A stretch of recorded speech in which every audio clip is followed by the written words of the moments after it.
നമസ്കാരം. ഇന്നിവിടെ മൂല കുറിച്ചാണ് പറയുന്നത്. മൂല നക്ഷത്രക്കാർക്ക് ഈ നവംബറിൽ കൈവരാൻ സാധ്യതയുള്ള നല്ല നല്ല ശുഭവാർത്തകൾ, അവർക്കെങ്ങനെ ഈ മാസം ഒരു സക്സസ്ഫുൾ ലൈഫ് അച്ചീവ് ചെയ്യാൻ പറ്റും എന്നതിനെക്കുറിച്ചൊക്കെയാണ് ഇവിടെ ഇന്ന് പറയാൻ പോകുന്നത്. ആദ്യമായിട്ട് മൂലനക്ഷത്രക്കാരെക്കുറിച്ച് പറയുകയാണെങ്കിൽ, ഇവർ മറ്റുള്ളവരെ അമിതമായിട്ട് വിശ്വസിക്കുകയും സ്നേഹിക്കുകയും കരുതുകയും ചെയ്യുന്ന ഒരു നക്ഷത്രമാണ്.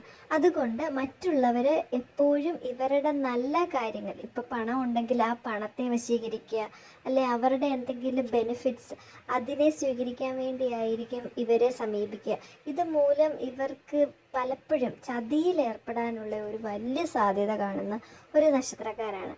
ഈ മൂല നക്ഷത്രക്കാരോട് എനിക്ക് പറയാനുള്ളതെന്ന് പറഞ്ഞാൽ, അമിതമായിട്ട് ആരെയും വിശ്വസിക്കാതിരിക്കുക. ഒരു കാര്യം ചെയ്യുന്നതിന് മുമ്പ് 2 വട്ടം ആലോചിച്ച്, അല്ലെങ്കിൽ 3 വട്ടം ആലോചിച്ചിട്ട് മാത്രം ആ വ്യക്തിയിലായിട്ട് ഒരു ബിസിനസ് ആയിക്കോട്ടെ, അല്ലെങ്കിൽ എന്ത് മേഖലയിലായിക്കോട്ടെ ഏർപ്പെടുക.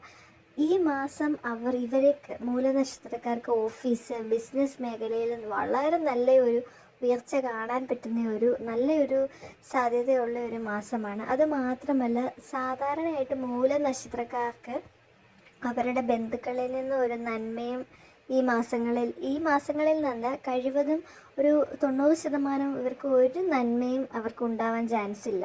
പക്ഷേ ഈ മാസം അവരുടെ ബന്ധുക്കളെ വിശ്വസിക്കണമെന്നല്ല, അവരിൽ നിന്ന് അപ്രത്യക്ഷമായിട്ടുള്ള ഗുണകരമായ കാര്യങ്ങൾ സംഭവിക്കാൻ സാധ്യതയുണ്ട്.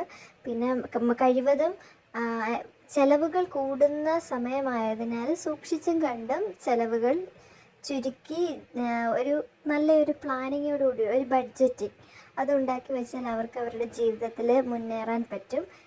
എന്തായാലും ഓഫീസ് മേഖലയിലും ബിസിനസ് മേഖലയിലുമുള്ളവർക്ക് നല്ല ഉയർച്ചയ്ക്ക് സാധ്യതയുണ്ട്. അതുമാത്രമല്ല, ഒരു ജോലിയിൽ നിന്ന് വേറൊരു ജോലിയിലോട്ട് മാറി കയറാനൊക്കെ നോക്കുന്നവരാണെങ്കിൽ വളരെ നല്ല ഒരു സമയമാണ്. അവർക്ക് നല്ല ഹയർ പോസ്റ്റ് കിട്ടാനും പ്രൊമോഷൻ കിട്ടാനും കിട്ടാതെ കിടക്കുന്ന സാലറി കിട്ടാനും ഒക്കെ സാധ്യതയുണ്ട്.